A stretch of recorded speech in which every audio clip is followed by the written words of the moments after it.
Heat of town. Smoke, smoke, smoke, smoke, smoke. I just caught one. What's going on, man? It's your boy Mouthpiece, and welcome to the you heard me? Hey, man, today we got a big subject today. Today we're going to be talking about Antoine Massey, and if you don't know who that is, he was one of 10 escaped prisoners from Orleans Parish.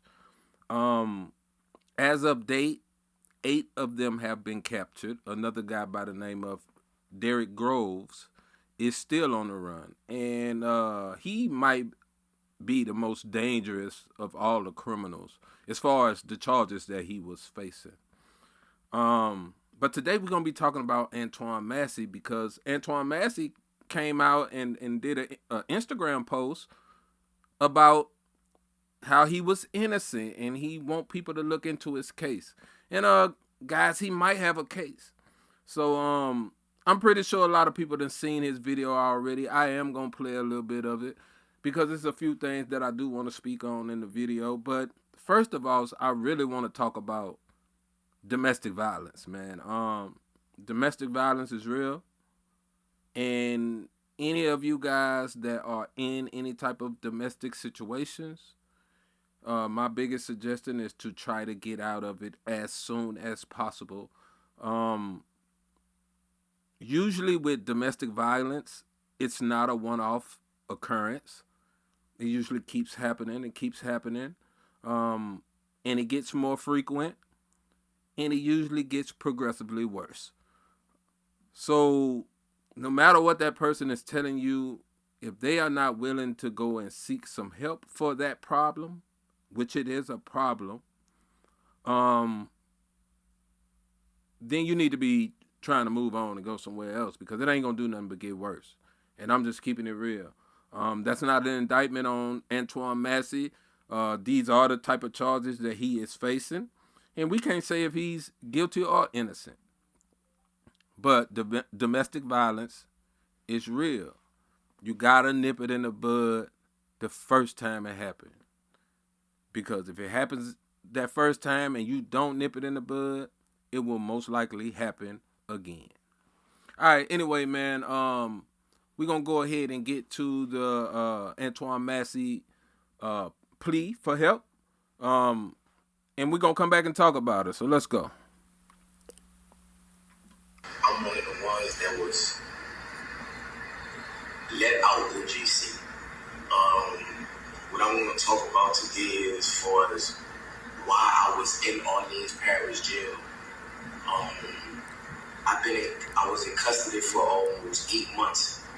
All right, 6 months, something like that. I was in there for theft of a motor vehicle and domestic abuse involving strangulation. That's what I was in Orleans Parish for. Okay, but before I was in Orleans Parish, I was in a jail called St. Tammany Detention Center. All right, St. Tammany Jail here and St. Tammany Parish. There's 2 different parishes, Orleans and St. Tammany. Okay. All right, just for context real quick, Orleans Parish and St. Tammany Parish ain't that far from each other. I think they probably were either right next door to each other or right around the corner from each other. I don't remember the demographics of Louisiana. I ain't lived there in 25 years. But I know they ain't that far from each other. Today what I want to talk about is that I was on 2nd degree kidnapping, 2nd degree rape, domestic abuse battery involving strangulation, domestic abuse battery, violation of protective order, right?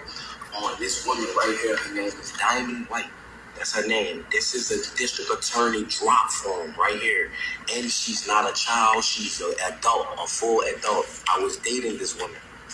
This is a legalized affidavit saying all allegations against me is false. You remember, all allegations against me is false. I was nowhere around her or none of that during the timing of the date, which was November the 10th of 2024. Okay, so I was in St. Tammany, right, and I was on a regular domestic charge, right. So I they put a parole hold on me because I was on a domestic charge. So with that being said, is that once that occurred, and the charges was refused or whatever, they shipped me to Orleans Parish where I had more charges. It was the theft of a motor vehicle and the domestic abuse, battery, involving strangulation. So once I got in Orleans Parish jail, all right, I have from the district attorney's office this woman who they say that I initially raped in another parish and in Orleans Parish is the same woman here. It's not different females. It's the same grown woman, not a child, a grown woman. Okay, she did the same thing in Orleans Parish, right? Correct. I'm about to show you how the system is corrupted. Okay, she did this, right? Saying all allegations against me is false, and she even saying it. You know, she let them know the truth that I never did this to her. I never hit her. I was nowhere around her. Nothing. She got mad and thought that I was dealing with another woman. That's why she did what she did to me. You know what I'm saying? Okay, let's talk about this, man. For a woman to do that to you twice with them real type of allegations, man. You talking about kidnapping, you talking about the R, you know what I'm saying? Like, them is some serious allegations for a woman to do that to you twice. In two different parishes. Usually, when there is smoke, there is fire. And what usually happens, and I think this is what happened in Mr. Massey's case, is when there is a history, and I'm just saying that because in my lifetime, the only people that I have seen where the state picks up their case is either career criminals or when you have a history of the same type of things going on. So I'm willing to bet this might not have been the first time that she called the police on him. And the reason the state picks up the case is because they start to feel like, okay, she done called us 3-4 times, and every time she dropped the charges, are you coercing her to drop the charges? Are you threatening her to drop the charges? You know what I mean? So now the state picks up the case. However, the state still has to come with a burden of proof for the case. So if she called them and say all this, they going to come out. Police going to come out. They going to do a report. They going to take pictures. They going to do all this. So if the state picking up your case, they still have to have proof that you actually did this, especially when the victim is saying that you didn't. Another thing too, once I got into Orleans Parish, I was there for like a month or something like that. Okay, a lot went on as that time progressed. Okay, if you was an innocent person and you know the judges and DA know that this person is saying that all the charges that you're on that you did not do, why was you still in jail? Louisiana have the highest incarceration rate in the world for putting black people away. Yes, at the end of the day, in my younger life, I'm not gonna lie, I was causing problems. I was young. My daddy got killed when I was 7 years old. My mom had to raise 4 children by herself, so I had to find a way to try to help my mother. You feel what I'm saying? But as time went on, the person. Okay, I do kind of want to say this. The Louisiana, the system is corrupt. And it should be investigated, and I think he said that too. It should be investigated. But again, man, when there is smoke, there is usually fire. And even though this lady saying it didn't happen, after she reported it that it did happen,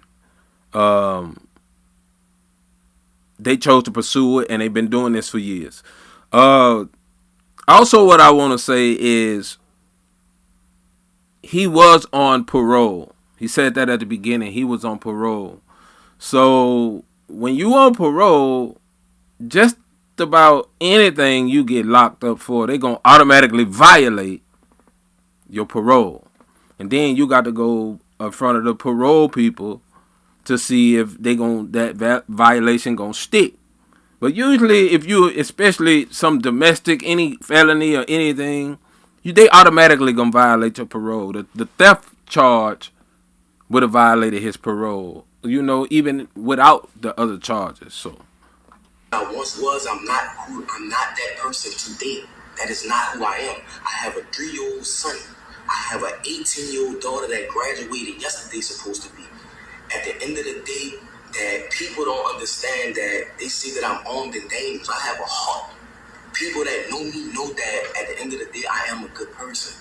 So I'm asking for help from the world, from Meek Mills, Lil Wayne, Young Boy, Donald Trump. I'm asking for these people. I couldn't even get a lawyer. I couldn't even afford a lawyer to prove my innocence while I was in Orleans Parish jail. They said that I broke out. I didn't break out. I was let out. My name is Antoine Massey. The guy who said that I threatened him with a shank, the maintenance guy, how could I threaten you with a shank? If you can't come around me, you're a maintenance. You cannot come on the tills without a deputy being behind you. Because if they just let you on the till, you could be persuaded to bring drugs or anything like that in that nature. this is true. This is very true. And why you didn't notify the people, the police, that if I did threaten you, you never did that. Like, you flat out lied on me. Sterling flat out lied on me. And I want to let the media know that from the straight tattoos in my face and things of that nature, of course they're going to believe Sterling. Alright, just for context on that, Sterling, like he said, was a maintenance guy. And evidently this Sterling guy was the one who cut off the water system or something that allowed them to escape. I think he was arrested, and when he was arrested, he blamed it on Antoine Massey, and said that he threatened him with a shank to cut off the water. Who knows? It was 10 of those guys. You know what I'm saying? You know what I mean? So who knows? You know what I'm saying? I never told Sterling nothing. I'm willing to take a lie detector test and everything behind that. But that's another subject. Orleans Parish is one of the corruptedest jails. That in St. Tammany Parish is the corruptedest jails in the state of Louisiana. Why was I even incarcerated with a woman saying that this never happened? This is this woman's name. This is the charge, domestic abuse violation. This is about the shit in St. Tammany. Why was I in Orleans Parish? Why was I even in jail? Okay, that's why I'm gonna end this, man. That's why I'm gonna end this video.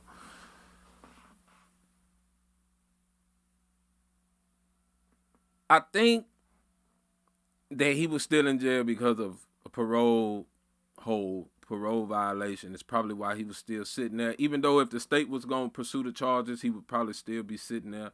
The state ain't gonna pursue the charges with no reason and no witness or anybody testifying against him or the victim corroboration, so they gotta have some type of burden of proof on him that he actually did this. I want to really say this real quick, and I'm gonna get up out of here. I think at this point he needs to turn himself in. The whole world is watching this. So now the eyes are on Louisiana and their judicial system. The eyes are on your case. You did that. You did that. By going worldwide with this shit, you did that.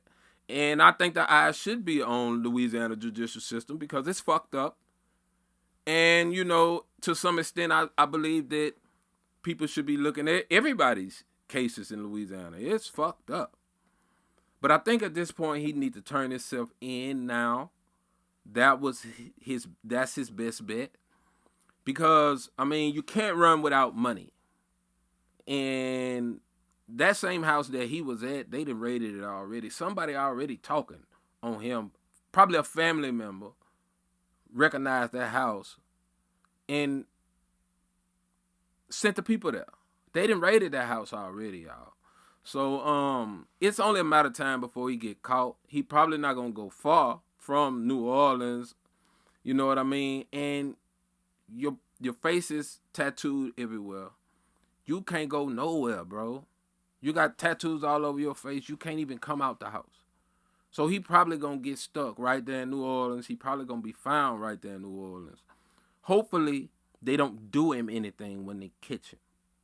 So that's the reason I say the best thing for him to do is to turn himself in. And if he ain't guilty, it shouldn't be no evidence, no marks on the body, no pictures or none of that.